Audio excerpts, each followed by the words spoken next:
Every January feels the same. A new notebook, a fresh app, a list that finally promises a different life. And by February, that future is already fading. Not loudly, quietly, like a fire burning out when nobody's watching.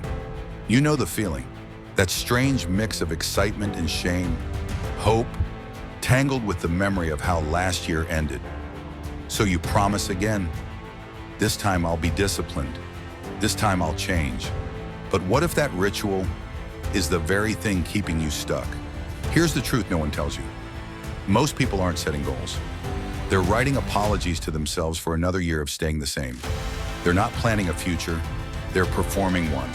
And before 2026 even begins, that performance is already exhausting you. There's a strange energy in December. It feels like motivation, but it's actually anxiety wearing a mask. Everyone suddenly wants a new body, a new business, a new identity. And deep down, you feel that pressure too. Not to grow, but to prove. But pause for a moment. Where did that pressure come from?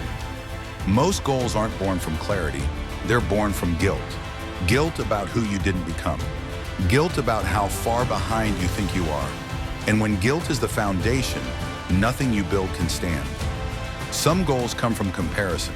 You see someone ahead of you, and suddenly your dream stops being yours. Other goals come from a wounded ego, a need to finally be enough, to silence old doubts, to show the world you matter. But goals built to heal pain don't lead to peace. They lead to burnout. So the cycle repeats. New year, new promises, same collapse by March. Not because you're broken, because you keep chasing futures to avoid sitting with yourself. Here's the uncomfortable part. Most goals are not solutions, they're distractions. They give you something to chase so you don't have to face what still hurts.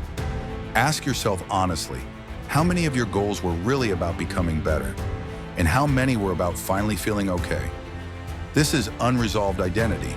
When you don't know who you are, goals become disguises. You build impressive lives that feel strangely empty inside. Like redecorating a house that's on fire. It looks better, but it's still burning. So before you plan 2026, ask this. Am I trying to become something, or am I trying to escape something? Some people aren't ready for goals yet, not because they lack ambition, because the ground under them isn't stable.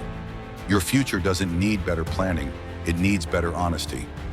Before writing what you want to achieve, get clear on what you're running from. Here's the question I want you to sit with. Am I planning from fear or from alignment? Fear planning feels loud, urgent, desperate. Alignment planning feels quiet. It doesn't need applause, it just knows. And now I want to pause, not to teach, but to listen. If any of this feels uncomfortably familiar, I want you to type 5 words in the comments. I am ready to be honest. Nothing else. Someone else will read that and realize they're not alone. And maybe for the first time in years, they'll stop pretending too. Here's what I want you to try before 2026.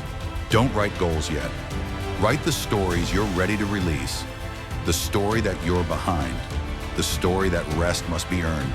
The story that success will finally make you whole. Ask yourself, what would I pursue if I had nothing to prove? Not to your parents, not to your past, not to your fear, just you. Who would you become if you no longer needed goals to feel worthy? Because when identity becomes clear, goals stop screaming. They start whispering. And the most powerful changes you'll ever make won't be announced. They'll be lived.